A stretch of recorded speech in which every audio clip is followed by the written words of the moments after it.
Help support the channel. Go to thereef.support and get early access to podcasts, videos, and other content. That's thereef.support. Hey guys, welcome back to Clownfish TV. This is Neon. I am here with Geeky Sparkles. Hello. And we're going to talk about Dungeons & Dragons, and Geeky's actually going to sit in on this one. I am. Because this is about the movie, and it looks like D&D is going to be dead on arrival. It's going to be DOA. And all the box office tracking seems to indicate that it's going to do worse than Shazam 2. Oh, no. Worse than Shazam 2. Now, Hasbro has really destroyed their fan base over the last couple of months. So many stupid decisions. We've already been told that they're going to emasculate the men in the movie because, you know, having a penis is a bad thing. Yeah, so we've got their directors out there, saying stuff like this, that, hey, we're going to emasculate the men. And then we've got fan boycotts because of the backlash to the OGL 1.1 debacle. And just the movie doesn't look that good. It really doesn't look that good. Now, to be fair, I want to be completely transparent. I want to be completely fair. The critical scores are actually pretty good. I think it has it's critical scores. I want to see the audience scores. Yeah, it's got an 85% on Rotten Tomatoes. Now, I had a chance to go see it early and I passed. I we had the opportunity. We could go see it and you know, didn't want to. I didn't want to. It was like an hour and a half or something we had to drive to go see it. I'm like, I don't care. I really don't care. But the problem is that Hasbro's already selling the studio. I think they know. I think Hasbro knows. They know how bad this movie is going to tank. They're already looking to unload the studio that produced the movie. And the problem with this is that so much of the D&D brand going forward is contingent on this movie doing well and setting up a franchise. They're talking they want to do a spin-off series. They want to do all this stuff with D&D. And they've got one D&D, which is turning into a huge disaster with players. And now they've got this movie, which is probably going to bomb at the box office. It's coming a week after John Wick 4. Yeah, that doesn't help. Which is right before Mario. And a couple days before Super Mario. Like, I hate to break it to you, Hasbro. I hate to break it to you, WotC. You're completely fucked. You've rolled a 1. You have rolled a 1 on this one. So we're gonna talk about it. Before we get into it any further, please subscribe for more pop culture, news, views, and rants. Guys, almost 300,000 subs. Yay, so close. Speaking of tabletop games, I've been sort of talking about this. We have our own game system in development now. Now it is quite a ways off. However, you can sign up at adventureengine.net to be notified when we are ready to make more announcements. That's adventureengine.net, not owned by Wizards of the Coast. No. Not looking to compete directly with D&D because we're pretty small, but you know, there are a lot of options because of all the damage done to this brand.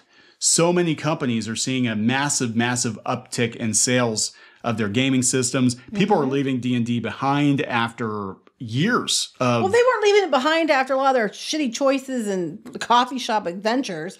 They're leaving it behind because they tried to turn around and do the licensing issue. Yeah, they were going to basically steal players' concepts and stuff, and it's ridiculous. And I'm still not convinced that when 6E comes out, 1D&D, whatever they're going to call it, when it comes out, it's not going to be a complete disaster. They're already trying to get some of the influential D&D personalities, online personalities, to fly out to WotC headquarters for some hoedown next month.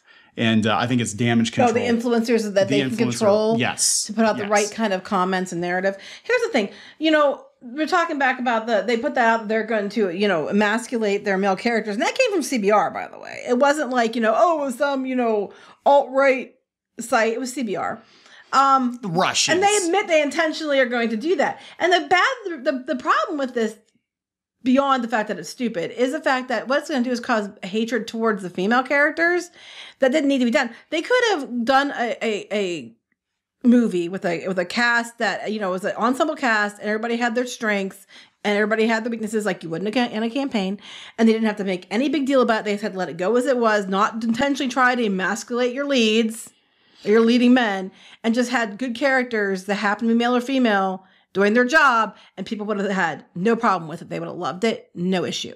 So what everybody would have wanted and what would have made the most sense is to actually make a movie based on the cartoon series. Make a good movie?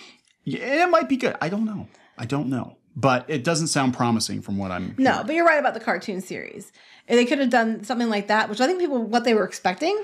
Well, I guess the cartoon characters, I don't know the full details, but I guess they make a cameo in the movie, but people think they make a cameo to get killed in an arena battle. And if my God, if they do that, that's stupid. I don't know.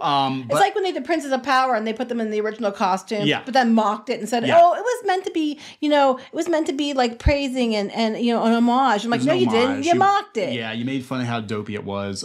Just be assholes. So anyway, here's the long-term box office forecast. D&D Honor Among Thieves prediction. How's it going to do?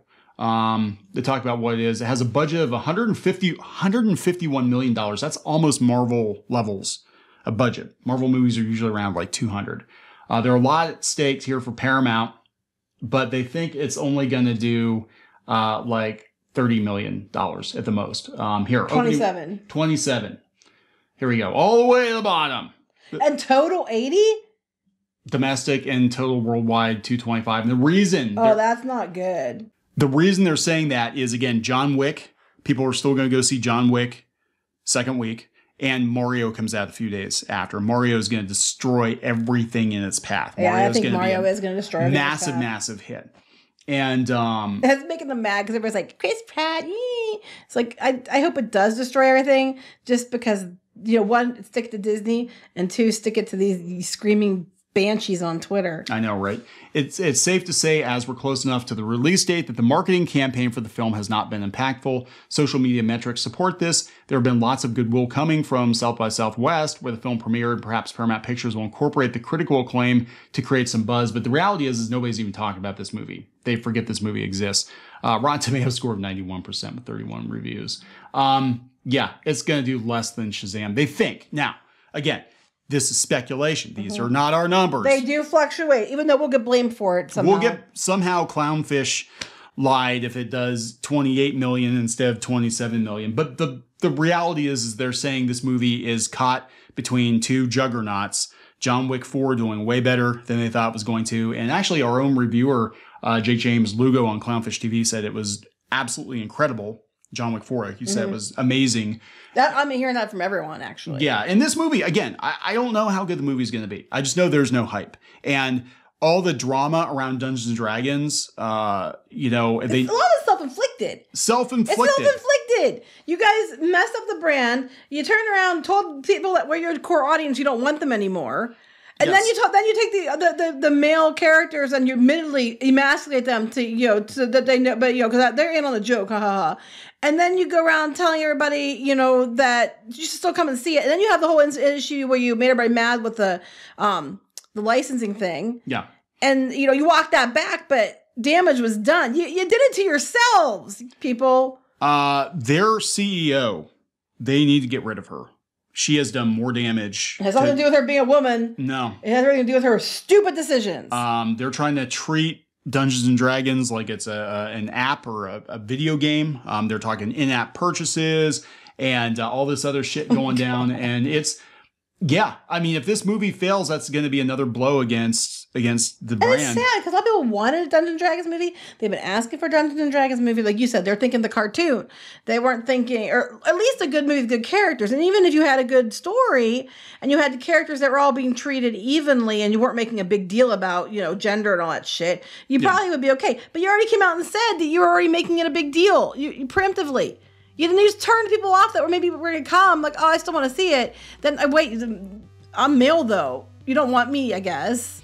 Yeah, they made so many comments to the effect, not just with the movie, but with the game, that they really don't want that white male audience. And that is definitely the main demographic of Dungeons and Dragons. You don't have to like it.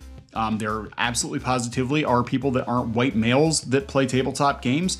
But statistically speaking, the majority of tabletop gamers still are white men. And, you're saying we don't want them.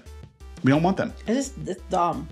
And so they're saying Box Office Pro, according to Cosmic Book News, said that it's tracking at 23 to 30 million. And now the potential numbers are a bit lower on the worst case scenario side of things. No buzz. It's like they're going to run a race. They tied their shoelaces together before they started running. Yeah. They did it themselves. I think if the movie fails, I actually, between this and the OGL debacle and the backlash and the fact that like Pathfinder is seeing record sales and everybody else is announcing competing systems that feel more like proper D&D and all the PR black eyes, I think they're going to have to get rid of their CEO over there, the president of WotC. They got to get rid of her. She's a liability. She's done nothing. She's basically the Kathleen Kennedy of, Good job. D&D at this point. So congrats. Anyway, guys, we'll see what happens. I don't expect much, but who knows? Maybe we'll be pleasantly surprised. I don't know. Or I'll just catch on streaming in a couple months if I remember it exists. Talk to you later. Bye.